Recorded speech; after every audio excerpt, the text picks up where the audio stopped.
on the media side? Okay. Calling this meeting to order. Chair Amanda Edwards is out for the afternoon, so I'll be your MC today. Moving on to public comment. Do we have anybody in the room or online or otherwise? I believe we do. Okay. We're also having some technical difficulties on the recording side of the meeting, on the streaming side. So this meeting is being recorded, but it will be posted online. Okay. After the fact. But maybe not live streamed like typically. Okay. Okay. Going once.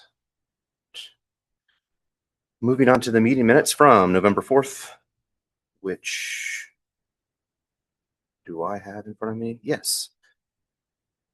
Is there a motion to accept and approve the previous meeting minutes? I'd like to make a motion to accept the minutes of the November 4th meeting as presented.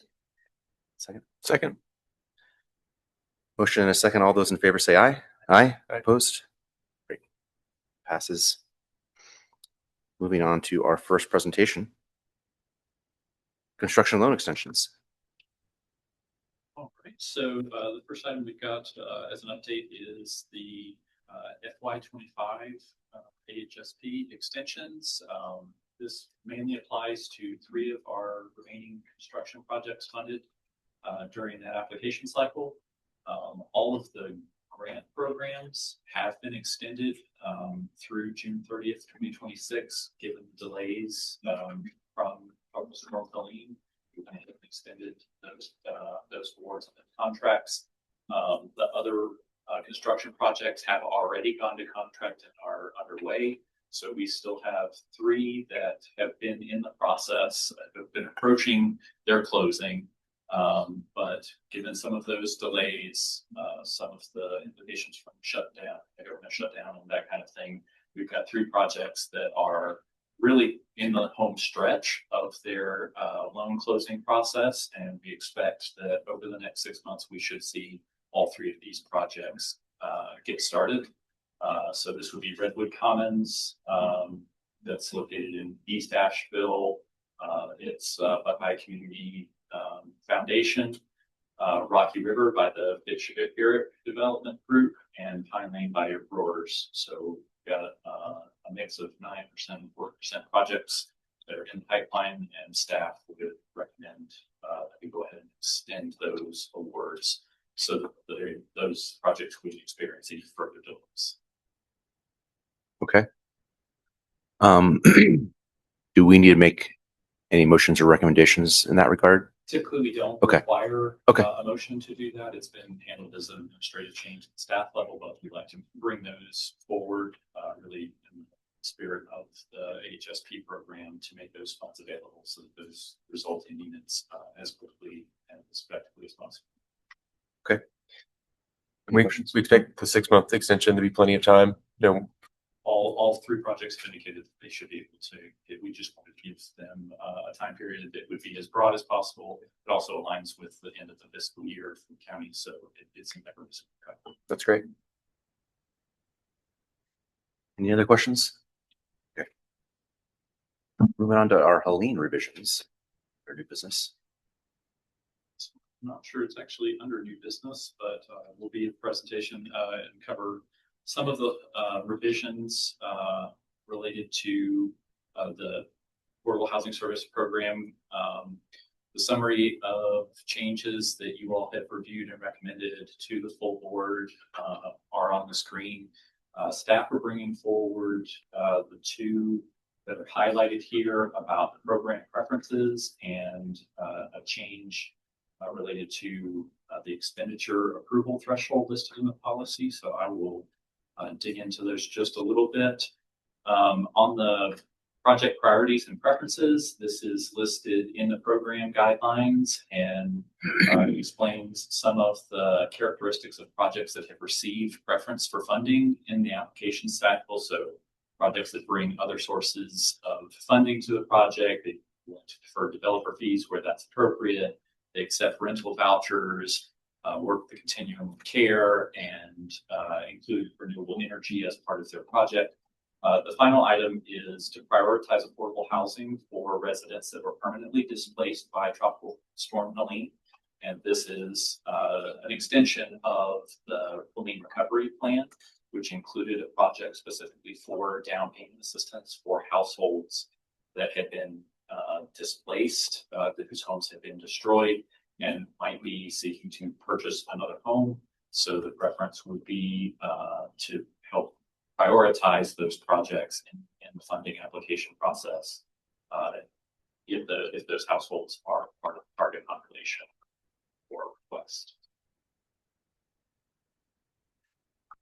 The second item is more of an administrative change brought forward by staff, just recognizing that within the policy there is an expenditure threshold describing when and how certain signatures within Buncombe County are required to make changes to a project or to execute a contract. Those are actually reflected in other county procurement policies. And so this would be a duplication of those. And rather than have two policies that might be out of alignment at some point in time due to a change, we are simply recommending that be changed so that the county's policy would be universal across all of our contracting processes.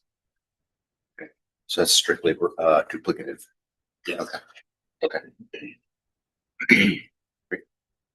So we will, these have also been included in the recommended changes that will go to the full board at tonight's meeting, but wanted to bring those forward to you all as well to highlight what changes have been made sort of at an administrative level.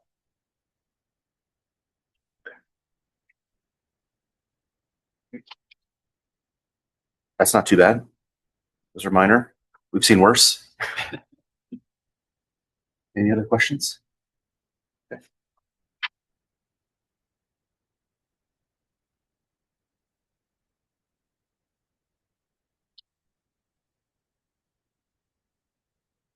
Okay.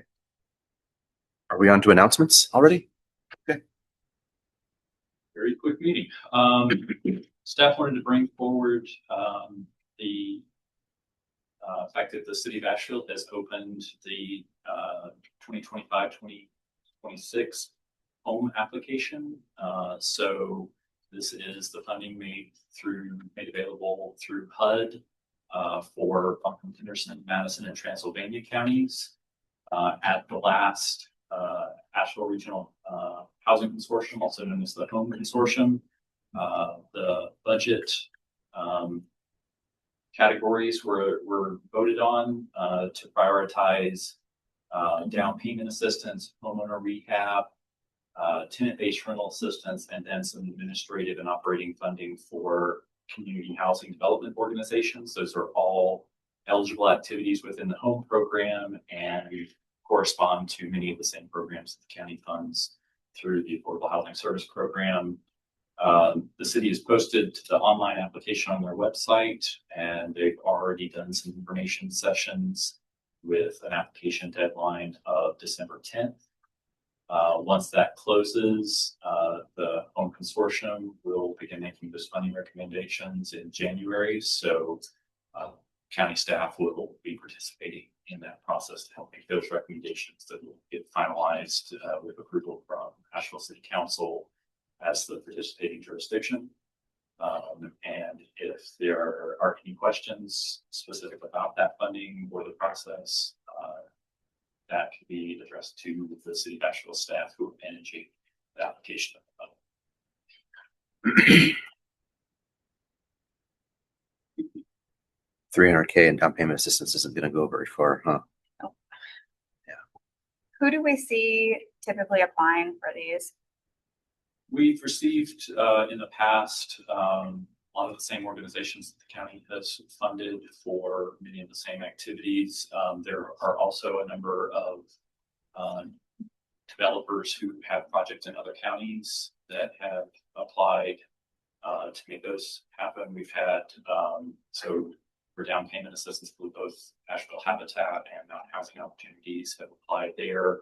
Homeowner rehabilitation has been a funding category that has been used in Madison County quite a bit. CHC of Madison County, the Housing Corporation of Madison County.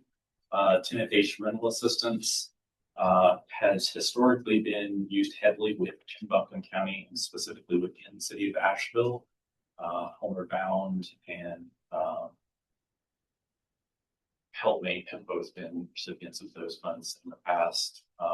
And I don't know that I recall which organizations have received the Choto operating funds right from memory, but that is another avenue for funding the nonprofit organizations that are doing these projects and meet certain criteria on the mission of that organization, the structure of their board and who they serve, to help increase the capacity for delivering these.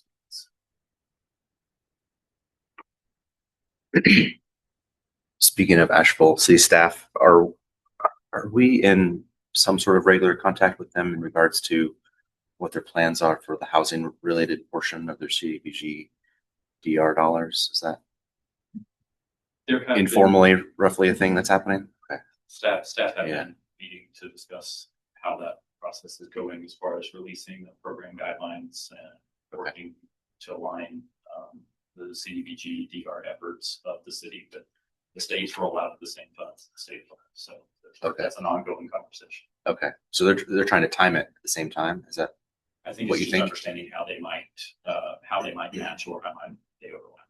from the rules, kind of the rules perspective? Okay. Gotcha. Just for clarification process. So City of Asheville staff is accepting applications for this, but that's for the entire county as well as Henderson, Madison, and Transylvania? Yes, the consortium funding is based on the population and the housing needs of that four county area as calculated. Okay, got it. And then the deadline to apply is in 8 days. So do we expect all this funding will get out the door in that short period of time?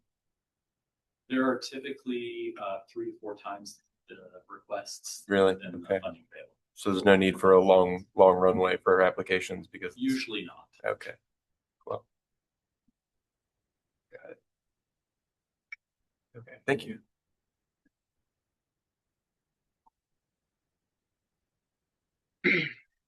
Anything else?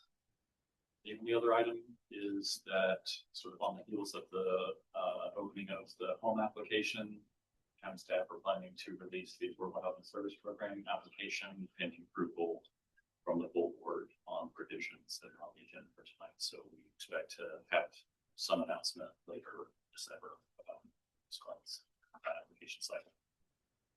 And then we might start seeing applications when? That's typically the end of January is when the Yeah. application window closes. Okay. Then there's usually about a month of review. So staff are typically bringing analysis forward, applications forward in March and April. Okay, great.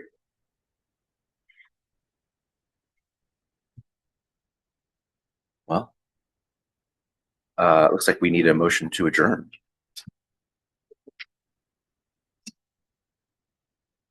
And we have a second? I'll second. Yeah, okay. First and second, all those in favor say aye. Aye. Okay, we're adjourned. Really?